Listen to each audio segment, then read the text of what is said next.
नमस्कार. बाबासाहेब आंबेडकरांनी संविधान लिहिलं. त्या टायमिंगला त्यांनी काय सांगितलं, की तुम्हाला संघर्षच करावा लागेल. शिकलात तरी संघर्ष करावा लागेल. कारण का तर बाबासाहेबांना बी संघर्षच करावा लागलेला आहे. तुम्ही पाहिलं बी असेल, वाचलं बी असेल. म्हणजे पुष्कळ संघर्ष केलेले आहेत त्या व्यक्तीने. तर कशासाठी लढले ते? जात, धर्म ह्याच्याकरता लढले ते. संविधान त्यांनी लिहिलं.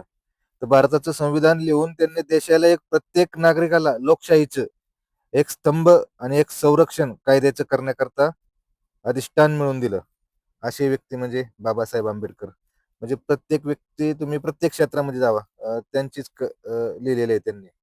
पण त्या व्यक्तीने बी त्यावेळेस सांगितलं की तुम्हाला संघटन करावं लागेल. आता संघटन झालं कोणाचं? संघटन झालं आमदारांचं, संघटन झालं खासदारांचं, संघटन झालं त्या लोकांचं. पण आपल्या लोकांचं संघटन झालं नाही.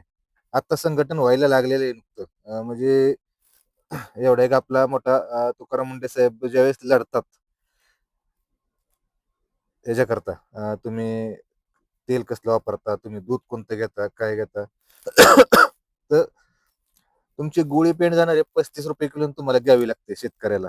आणि त्याचं दूध 31 रुपये लिटर देतं. म्हणजे हे संघटन आहे का?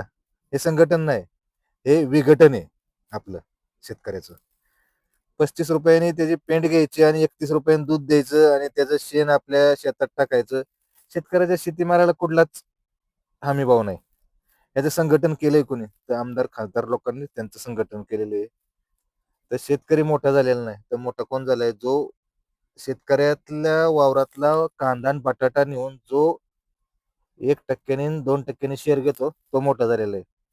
आणि तिथला विकणारा मोठा झालाय, पण शेतकरी मोठा झालेला नाही अजून. शेतकरी मोठा होणार बी नाही.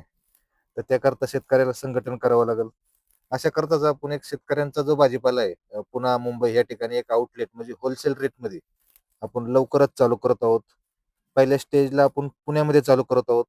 त्यांचं दूध शेतकऱ्याचं एक 10 शेतकरी मिळून आम्ही चालू केलेलं आहे. तुम्हाला लागणारा सगळा भाजीपाला तुम्हाला एकदम झोमॅटो, स्विगी ह्या ॲपवरती तुम्ही मागवून घेऊ शकता आणि लाईव्ह पाहू शकता. आपल्या सुप्यामध्ये ते आपण स्कीम चालू करत आहोत. असे 10 शेतकरी जुळलेले आहेत माझ्याबरोबर. लवकरच चालू करतो आपण पुण्यामध्ये फर्स्ट स्टेजला आणि नंतर ना मुंबई. मग झालं तर पूर्ण इंडियामध्ये करू. धन्यवाद.